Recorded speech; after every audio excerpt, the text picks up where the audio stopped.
Sotah Daf Tezvav begins by continuing the Gemara's analysis of a Mishnah describing the carbon mincha, the general carbon mincha procedure. Then we'll return to our Mishnah discussing the carbon mincha of the Sotah. And then we'll get to our next Mishnah, which continues describing how it's brought.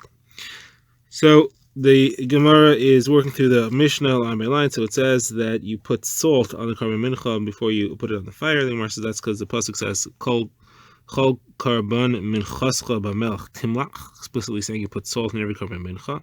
Then it says once the kaimitz, the part which is removed by 3 fingers, is put in the fire, the rest of it can be eaten. The Gemara says that's because the pasuk says v'hiktar kohen asas karasa. It says you should take that part and put it in the fire, and afterwards afterwards the rest of it is for Aaron and his family, the rest of the kohanim. Now, when is the komet considered to be brought? So that's a machlokes. According to Rabbi Chanina, it has to be fully burnt, and according to Rabbi Yochanan, it just that it is majority caught on flame. Now, the kohanim are allowed to put in oil and wine and honey as they wish. What's the reason for that? And that's because the pasuk says lemashcha, and describing the mincha, it calls it lemashcha. It says v'davar Hashem el Aaron v'ani hinei nasati l'cha es mishmeres v'masai. Lemashcha means they should eat it like a king. They should eat it in the way that is most preferable to them. Now, it's not the only thing that is also with it is that they can't make it. They cannot allow it to become chametz. And that's because the pasuk says lo seyafeh chametz chelkam. It says Hashem ben Lakish, even part of them cannot be baked as chametz at all. Even part of a carbon mincha. The Gemara now turns back to our Mishnah where we had said that all karbonos mincha require oil and levona, just not the carbon sotah. So this is not true. There's something called a carbon mincha schote. When somebody does a sin, he's chayv and and he can't afford a bird or an animal, so then he brings a carbon mincha. Rashi lists off which averos it's for. That carbon mincha specifically says you don't put on oil, you don't put on levona. So how could you say that all the karbonos require them? So the Gemara says what it means is as follows. The Mishnah was saying there's no other carbon that has all these negative aspects. They all, some of them have this, some have that, some of the other, but they all have something that makes it better than the carbon sotah. So the Mishnah then lists them off. So it says all the minchas require either shemen or levona, or come from wheat, or have to be fine ground flour. The minchas chote, even though it doesn't require oil and levona, but it still comes only from wheat, and it has to be fine flour. The carbon mincha, even though it could be from the barley, it is from the barley, it requires oil and levona. And this one is the only one that does not have any of these factors. Gemara now quotes a brisa of Rabbi Shimon. Rabbi Shimon says about the minchas chote that it's interesting that it does not require oil and levona. And really it should have required it. The fact that it doesn't require it makes it that the person who sinned is gaining, because he could bring a cheaper carbon. This is the cheapest mincha there is. It doesn't have shemen, it doesn't have levana, which are expensive aspects. So really we should have had it to avoid that. The reason why we don't have it is because a carbon mincha for a sin should not be muhuder, should not be beautiful, should not have that extra, it should not have that quality. Similarly, a carbon chatas should not require nesachim. And again, the reason should be similarly, a carbon chatas should require nesachim. Again, so the person who is bringing the carbon because of a sin should not get away with a cheap carbon where he doesn't have to pay for nesachim, the oil and the wine and the flour. Why then do we say that it does not require nesachim? Because we don't want it to be a carbon mohadir. We don't want it to be a beautiful carbon that's brought for a sin. However, the chatas of a mitzorah and the carbon asham of mitzorah, after he purifies himself from his tzaras, he brings those karbanos, they do require nesachim. And the reason is because it's not for a sin, so there's no problem of it being a carbon mohadir. So when I ask, why do you say it's not for a sin? Don't we know that Rabbi Shmuel bar Nachmani said in Rabbi Yonasan, tzaras negayim are caused by 7 things, and all those things are sins. So this person obviously sinned. That's how he got into this mess. Somebody says that's those sins were taken off by the tzaras process. With all the embarrassment of the shaving his hair and having to cover his head and be out in the camp, all those things is mechaper on that aver. That aver is gone already. At this point, he's bringing karbanos not as a kapara, he's bringing karbanos to be able to come into the Beis HaMikdash. So Mara asks, if that's true, then the chatas of a nazir should require nisachim, because the chatas of a nazir is also not a sin. So my answer is no. He holds like Rabbi Elazar Kappa, which we've seen many times in Maseches Nazir, who says that a chata naziris is a sin. A person should not have withhold himself from what Hakadosh Baruch Hu told him he could have. Gemara now refers back to the Mishnah where we had seen the Rabbi Gamliel commented that the reason that the carbon is animal food, that is, it is sa'irim, the barley, is because she behaved like an animal, and therefore she gets animal food in her carbon. So Mark quotes a brisa where Rabbi Gamliel said to the Chachamim, he said, "Tell me the Chachamim, leave it to me. I'm going to say the drasha for it."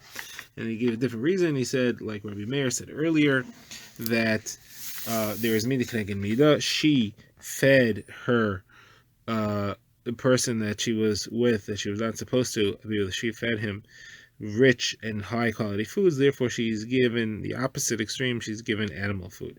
So it's a different reason why her carbon is animal food. So they said to him that that's not true for a lady who was poor and couldn't afford rich food. If she was rich and she could afford rich food, fine, but what if she's poor? So therefore you have to give a different reason. You have to say because she behaved like an animal, she gets the food of an animal in her carbon. Now we get the next Mishnah, which discusses the preparation of the Sotah water itself. So it says he brought a cup of water, made from cheres, and he put in it water from the kior, which had kedusha. It says water that was neskadesh. How much water is mechokas? Tanakama says half a loig. Rabbi Yehuda says a quarter of a loig. The Mishnah comments, just like Rabbi Yehuda holds less water, he holds that there's less writing that gets erased into the water. We'll see that coming up. Now, he then enters the Heichal and he turns to his right, and there was a place there. It had a tile on the floor, 1 square amma, 1 square amma. All the floor of the Heichal was floored in marble. So this one tile could be lifted. It had a ring in it, and he would pull up the tile by the ring, reveal the dirt underneath, and he was able to take some dirt and put it in the cup of water. And he had to put it so that it was floating on top, it was visible on the top, and it wasn't completely absorbed, because it says in El Hamayim, has to put it to the water, not bimayim, not into the water, and therefore it has to be that it's visible on top. The Gemara now begins, and the Gemara's first discussion is what type of kli is this, and that'll lead us into a discussion on what type of water is this. So more quotes a brisa, this kli, what is it? So Rabbi Shmuel says it has to be a new kli. The Chacham say it doesn't have to be a new kli, even a kli that's been used. So first, let's analyze Rabbi Shmuel. Rabbi Shmuel says it has to be a new kli. Why a new kli? So he learns out of Mitzayra, it says kli in the parasha of Mitzayra, Mayim Chaim El Keli, it says kli here, and therefore the two are the same. We learn from the other in Exer Shava, just like in the kli of Mitzayra has to be new, this kli has to be new as well. And how do you know the kli of Mitzayra has to be new? That's because it says v'shachar, it says tzipor achas al kli cheres al mayim chayim, calls it kli cheres, and then it says the water has to be chayim, and therefore the water of the Mitzayra procedure and the kli are similar. Just like mayim chayim is fresh water that was flowing from a spring, which means it was never used. So this kli also has to be new, never used, can't be something else. So the Gemara asks, so if that's true, so then if you're learning from Mitzayra to Sotah, so you should learn that in Mayim Chaim also. You should learn that just like a Sotah requires, just like a Mitzayra requires Mayim Chaim, the same as Exer Shava should say that a Sotah requires Mayim Chaim, fresh spring water. So Gemara says Rabbi Shmuel holds that it does require Mayim Chaim, because we know that you take it from the Kiyar, and Rabbi Shmuel holds that the water of the Kiyar had to be spring water, had to be Mayim Chaim. Now Chacham disagree. They hold it could be any other water. So now the Gemara is a kasha on the Exer Shava. How could you learn from Mitzayra to Sotah? The Mitzayra has other halachas you don't find there. You have to have an eitz erez and an ezev and a shni telas. Here you don't have any of those things. So there you have all kinds of strictnesses. Maybe that's why it has to be a new kli. But here it doesn't have to be a new kli. So says the Rabbah, no, because the Torah, when it says kli cheres here, it says you put it in the kli cheres, which implies the same kli cheres that I referred to earlier in the Parsha of Mitzayra as the kli cheres you use here. You have to have the same halachos. And just like there it's new, here it has to be new as well. Says Rabbah, that which the Chachamim hold that you can use an old kli is only if it's not blackened. But if it's scorched and blackened, you can't use it anymore. What's the reason? It has to be like the water in some extent. It doesn't have to be completely new like Mayim Chaim, but just like the water isn't changed, this kli also has to not be changed. So now Rava asks, what if it was changed? Can you turn it back? Do you say that once it became puzzle for Sotah water, you can't use it anymore? Or do you say if you put it back in the kiln and it whitens again, therefore you could use it? So what's halacha? So Gemara says, let's bring you a proof. Brisa Rabbi Elazar says about the eitz erez and the ezev and the shni telas that if they get bent because you slung them over your shoulder and they were bent out of shape, you can't use them anymore. Why not? They're straightenable. Obviously, then that proves that once they become puzzle, even if you fix the psol, it doesn't go back to being a kosher. So says, no, it's not a proof. It could be that it's not the issue. There is not that it got bent by being slung over the shoulder, but that it peeled or changed in an unalterable, unrestorable way, and that's why you cannot restore it. However, if you could restore it, then you would be able to and use it. The Gemara continues analyzing the Mishnah. The Mishnah said that he steps into the Hechel, he turns to the right. So the Gemara explains that's always the procedure. You always turn to the right. It says Klopina Shatapon Aliyah Alodar Chimenu, you have to turn to the right. Now, as far as collecting the dirt, so does this dirt have to be from the Mishkan, from the Beis Hamikdash, or could it be brought in and placed on the floor, or it could even just be brought in and not placed on the floor? Three options. So the Gemara quotes two brises. The first brisa says, the pasuk says, "Min afar shayiyah," from the dirt which will be. That seems to be any dirt. Doesn't have to be permanent dirt of the ground. You could bring dirt from the outside and you put it on the floor, and that's enough. So to make sure we don't have that understanding, the pasuk says "Bekarka Mishkan." It has to be from the floor, from the ground of the Mishkan. If it only say Karka Mishkan, you would think you have to take from the floor there. You have to dig it out, and if it's hard, you have to hack away at it. So therefore, it says Asher Yeh. So that it teaches that it's as follows: if you find loose dirt there, you take that. If not, so you bring some, put it down, it becomes Karka Mishkan, and then you could use that.